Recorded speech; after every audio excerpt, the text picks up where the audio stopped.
We're very excited and fortunate to have Alisa Crim back again this year. Welcome back, Elisa. Thank you. Thanks for having me. So, for those who didn't get to see your interview last year, would you mind telling us a little bit about who you are and how you got interested in real estate?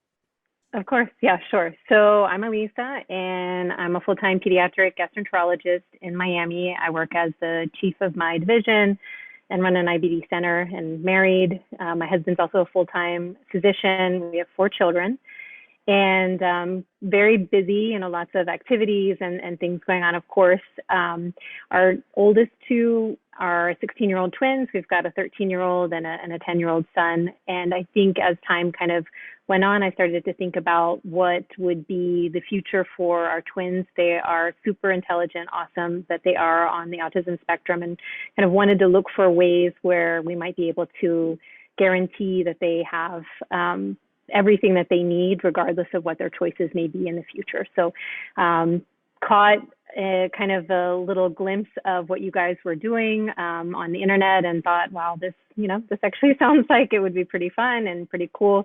We were on a walk with the dogs, and I remember telling my husband, like, what would you think if I took this real estate course? And I think he thought I was a little bit crazy, but he said, sure, yeah, why don't you go ahead and do it? And then kind of just started from there. Yeah, and you have largely done this journey yourself. So can you talk to those who may be considering doing this by themselves? They have a spouse, but spouse maybe doesn't want to be involved.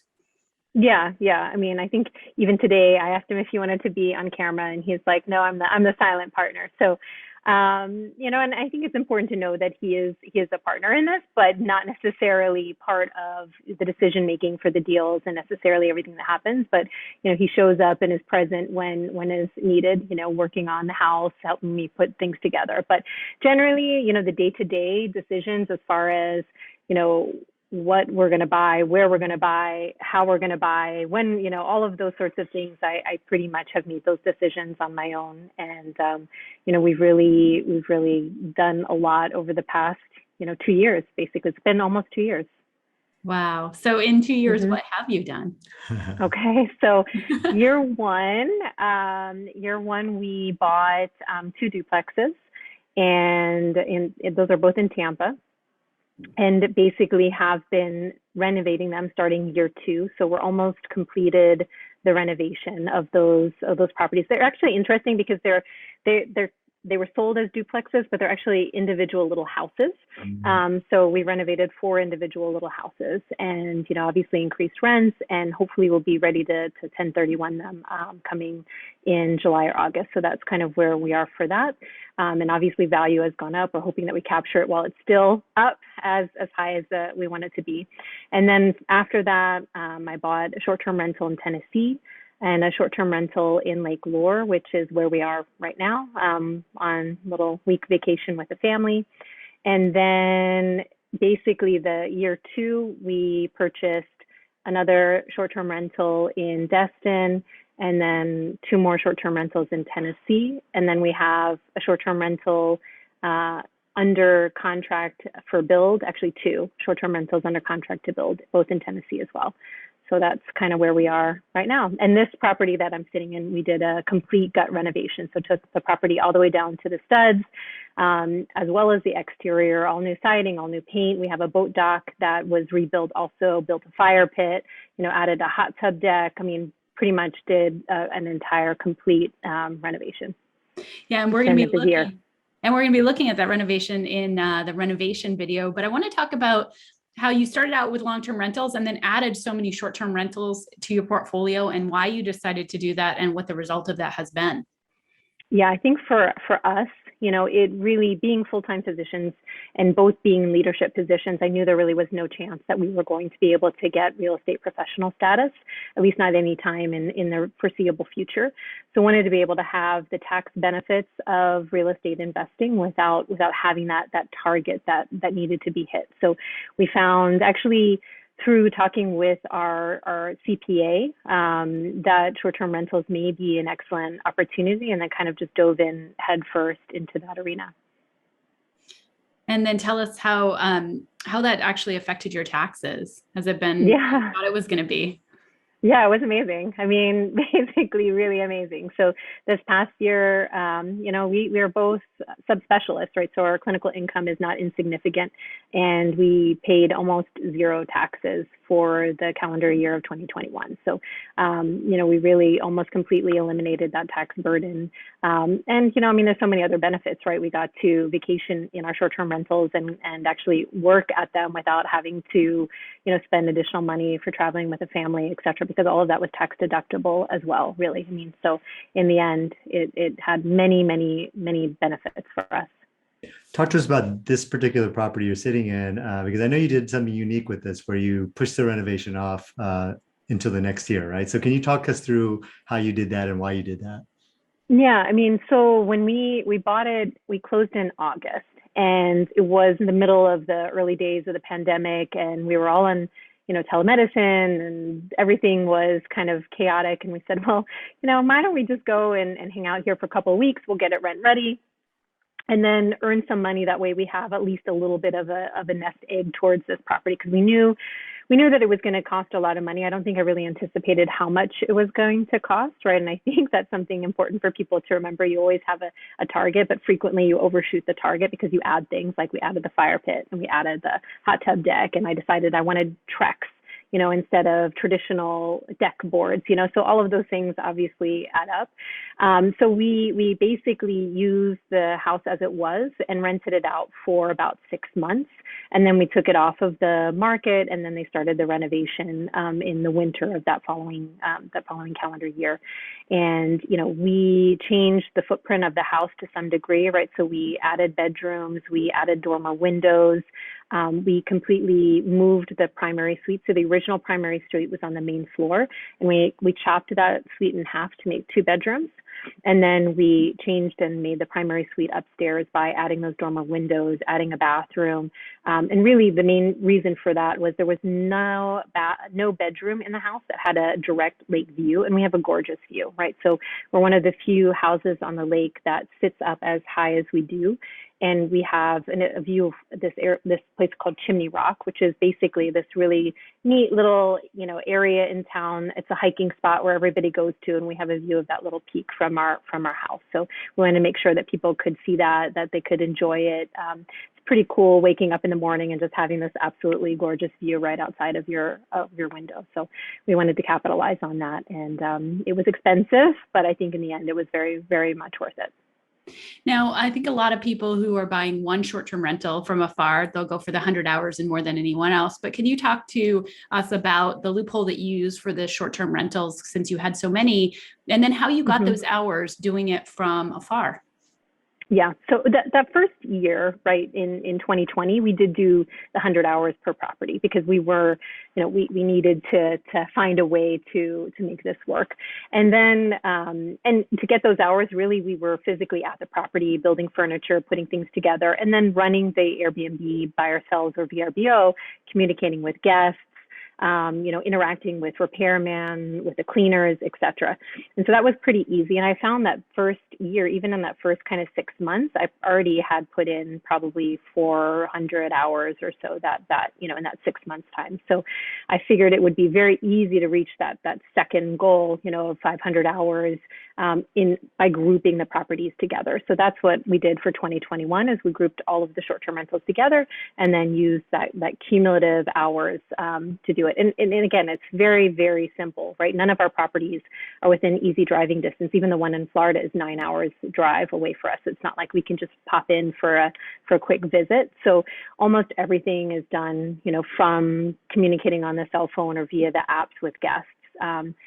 Yesterday and today I've been dealing with, there was a hot tub that went out in one of my properties in Tennessee, calling the electrician, spending time with them, communicating with the guest, making sure that they, the guest actually went in and tried the circuit breaker first, and that in and of itself, that one interaction was probably 4 or 5 hours to get that taken care of. So they add up, those hours add up very, very, very quickly. So I found myself actually having almost too many hours to be believable, I think, right? It was so much time that I claimed about 800 or so hours on the taxes.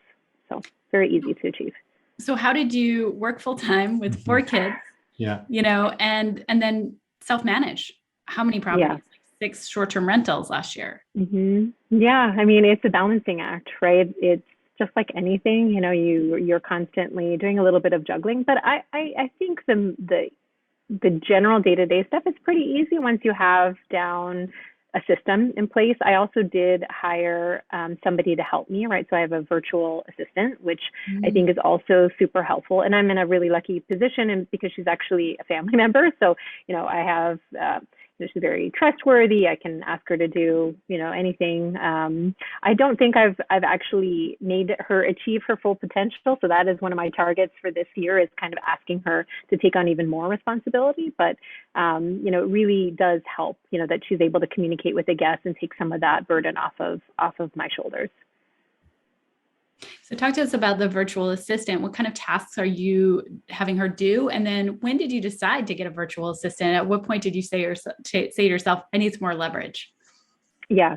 So, I mean, as far as asking her to help me was probably after the third property purchase, right? So it's been about a year, actually, like June or July of last year was when she started working for me. And she basically takes care of handling the communication leading up to the guest check-in with the guest.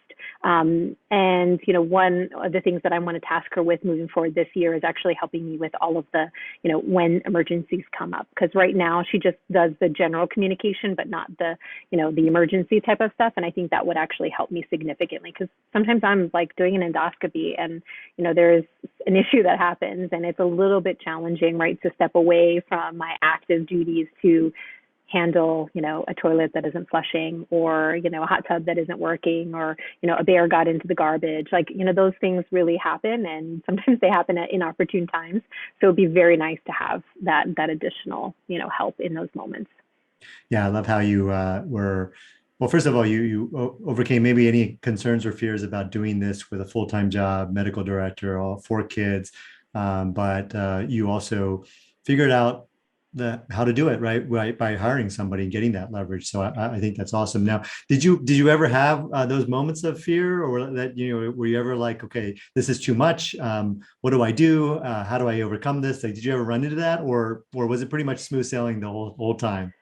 I mean, nothing is ever smooth sailing, right? I think that's easier said than done, but I don't think I'm a person that lives in fear, right? So I'm kind of a doer. I just decide, I make up my mind, I'm going to do something, and I just do it, right? So as far as, worrying about overcoming hurdles, I don't think I even let it really enter into the conversation in my head. I just decided this is what I'm going to do. So make it happen.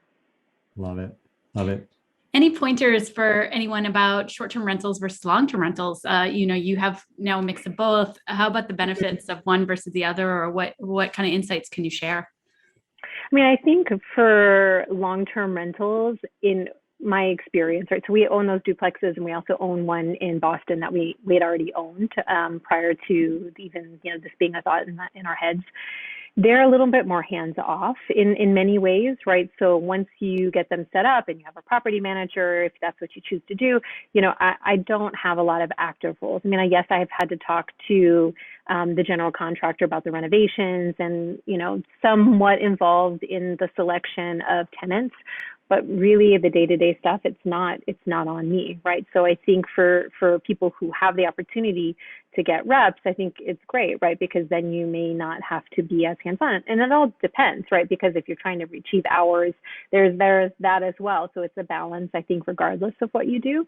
But for me, the short-term rentals are definitely more active involvement. And again, that could be the opposite, right? You can do the short-term rentals, hire a property manager and not work those, and then be very actively involved in the long-term rentals. It's just a matter of what your preference is. For me, I actually kind of enjoy those guest interactions, strange as it may sound, even the crazy ones, right? It gives me a little bit of a thrill to, know that I'm problem solving and making people happy, and then reading their reviews, and it kind of gives me a little bit of a boost. Whereas I find kind of my day-to-day tenants in those long-term rentals a little bit more draining when I do have to have an interaction with them. Oh, interesting. And how are your properties performing? Are they performing as you expected? Yes, I think they really are. I think there was a lot of worry at the beginning of this year, right? People were pretty concerned with the change in the markets, et cetera. But, they didn't book as far out this year as they had last year, but we're still kind of on target to get to the numbers that we want to achieve. So, yeah, I think they're doing very well. Any concerns kind of moving forward, given all the things that are going on? Any things that you're doing to prepare? Yeah, for me, I mean, I think it's about making sure that I'm in more than one market, right? So I'm in 3 markets right now, and the intention is to move to another 2 this year. So we're looking to get a property in the Keys. So that would be another, new market. And that one is great because it would actually be a place we could drive to, right? Which is cool. And then we're looking probably on the North Carolina coast, so the Outer Banks. So just, making sure that we don't all have all of our properties in one location, I think is something that will help. Because even if there's a problem in one area or short-term laws change, they're not going to change everywhere all at once. Yeah, and we already talked about the tax benefits of short-term rentals over long-term rentals if you're not going to get real estate professional. I think another thing we should talk about is cash flow. And, a lot of people in our community are aiming for that 20% cash on cash return with short-term rentals versus 10% cash on cash return with those long-term rentals. And that's even with a property manager in place. So can you talk to us about how your cash flow has been and how maybe that factored into your decision-making? Yeah, I mean, I think it definitely plays a role, right? I think if you're trying to accumulate that cash flow quickly, this is probably a way to achieve that as well, because just the dollars are, larger, I think, when you're comparing apples to apples, right? So, for example, now that it's summertime, which is the busy season in all of our markets that we have, we have a month where I think we have 50,000 already in cash flow ready to go. I think July is our biggest month that we have on the books. So this month is, I think, 40K, right? So it's good, right? The cash flow is good. It makes sense. Now you have to have the wherewithal to make sure that you save some of that, right? Because not every month is that big and generous. And that's actually without that cash flow that I'm talking about for July. 2 of our properties we just listed, right? The one that I'm in, we don't even have bookings, maybe 1 or 2 for July because we just put it on the market. And then our other large cabin in Tennessee, we just listed as well. So that's actually with just 4 properties, 3 properties. That's incredible. That's incredible. And that's the power of real estate when you do what you've done, which is it can change your life pretty significantly right away with that cash flow. So really nice job. Really, really nice job. Yeah. What are your plans for the long-term rental? You said you were going to 1031 them. What are you going to 1031 them into? So that's going to be my Florida Keys property. That is the plan. Yeah. I don't think that I will necessarily not, dip my toes back into the long-term market, but I'm just, I think for me, I may try to accumulate maybe 1 every year or 2 and then renovate it and then kind of move it forward. So I don't think that will ever be kind of a main focus of what I do, but that may change, right? Who knows what's going to happen with short-term rentals in the future. So it's nice to know that there's opportunities and things that I could always fall back on regardless. But yes, that is going to be my Florida Keys property. And then we had talked about 1031ing. Have you done any cash out refis, and can you talk about that process at all? Yeah, I've already done 2, and we're in the process of doing the cash out refi on this house here, right? So I think it's been pretty good. I mean, you have to calculate carefully the risk benefit ratio, right? Because obviously when you cash out, you're going to have a higher mortgage rate. So you need to make sure that you're going to be able to cover that change, right, in the monetary, outflow of cash that you're going to have. So you do have to look at it, but in general, sorry, one of our dogs wears diapers. I apologize in advance. That's why she's got that cute little, fluffy thing in her butt. But anyway, she's not potty trained. I'm like, I just renovated this house. I am not letting her pee on the floor. Anyhow, but so you have to just, make sure that you can cover that gap. And, for us where we are right now, it makes sense, right? Especially this property where we put in so much of our own cash, right? Which was hard to do. It was really challenging. And there were months that I was like, I don't know if I'm going to be able to pay the bills this month, right? Because, we really, really put everything that we could into this property to make it what we wanted it to be. So it is really exciting to be at the point where we're finally going to be able to draw that cash back out and refinance the property. So we were technically supposed to close on the refinance this week. Nothing ever happens as it's supposed to. So, hopefully it'll be done next week. We're just, finishing up the documents submission stage. So they always want a little more and a little more and a little more, as you guys know. So we're almost there. Mm-hmm. And any advice for somebody who wants to follow in your shoes and accomplish what you've done? Yeah, I mean, I think the most important thing is to start, right? So, take the courses, learn from people. I think the groups that you guys have created are amazing in the fact that they offer such mentorship and support, right? Even long after the courses end. And I think that's how most of us learn, right? Is learning from each other, learning from each other's stories and doing, right? You have to dip your toe in it to start. And if you don't, you're never going to get there, right? I mean, I wish, as I'm sure most people do, that I had started years ago, right? Because you think about how much further along we would have been. But I'm so excited that I started when I did. Amazing. Well, thank you so much. You're such an inspiration to everybody. And let's go and take a look at your property. Okay, cool.